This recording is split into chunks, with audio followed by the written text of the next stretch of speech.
I never knew when I got older that I would be a prostitute. I wanted to be like the stars. I wanted to have happiness that they didn't. And what they presented in all the videos and all the movies was, if you do this, you'll be happy.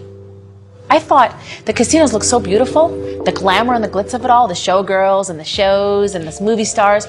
It's like, that was so alluring to me. The bright lights of Sin City beckoned Annie Lobert the moment she stepped off the plane. The girl from the tree-lined streets of Minnesota became a high-class call girl on the Vegas Strip.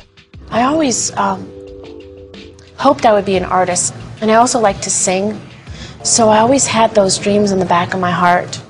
Annie's childhood only held the illusion of innocence. She lived a promiscuous lifestyle as a teen. I was going out a lot, drinking a lot, meeting all kinds of guys, sleeping with all kinds of guys, getting date raped. All different parties. I mean, it was crazy. And I was in total denial of why I was doing what I was doing, but it was just really honestly searching for love because I had no self-confidence. I had no self-worth. I didn't think that I deserved to be loved. To find acceptance, Annie turned to stripping. And I met this one guy that was coming to my shows frequently, tipping me a lot of money, so much to the fact that I would stand and dance in front of him only. And I fell in love with him. And I didn't know it at the time, but he was a pimp. I had no clue, and I trusted him.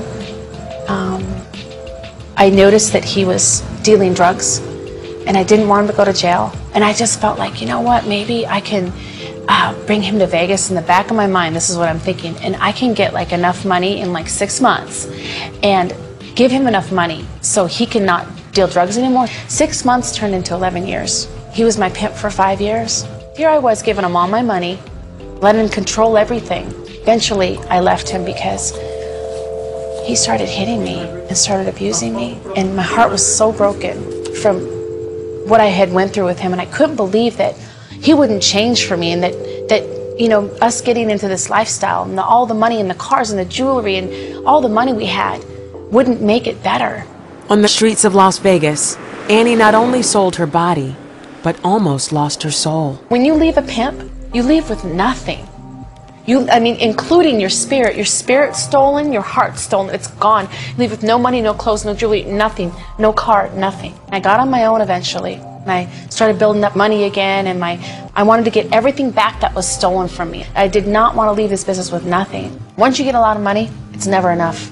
Soon, that lifestyle began taking a toll on Annie. At this point, I had left my pimp, so I had no one to protect me. I was so hurt from all the pain that I faced in my life, all the rapes that I had occurred with the going on calls itself, and being slapped and being forced into different sex acts and kidnapped and stalked. It's just like I was so angry from all the abuse that I was experiencing. Annie turned to drugs to escape. I picked up drugs again after those 4 years and started doing coke again, and I got so addicted to it, I couldn't wake up without it. One night, she tried to end her pain. And I remember sitting there upstairs and thinking, this is all gonna end, and I can't do nothing about it. And I just got so high that night, and I took a hit of cocaine, and I just remember falling back. I couldn't hold myself up, and I remember the blackness just hitting me, just black, and I just felt so alone, and it's like I couldn't see anything, and I couldn't hear anything. It was like I was all by myself. And all I could do is say, Jesus. Jesus, please.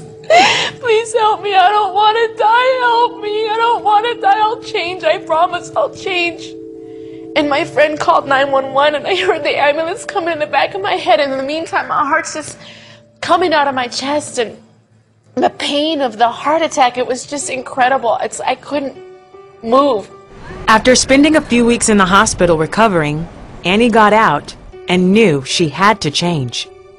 She began watching Christian television, and one day she heard 3 words that transformed her. God loves you.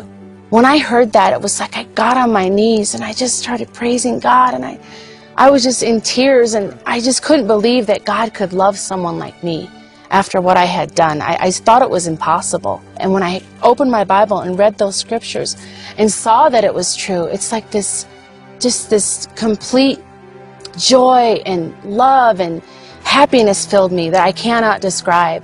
Now, Annie is on a mission to help others find the same love she was so desperately seeking. Jesus loves you. You know that, don't you? He's changed me. I'm a 180-degree different person than I was before. I feel so loved, so complete.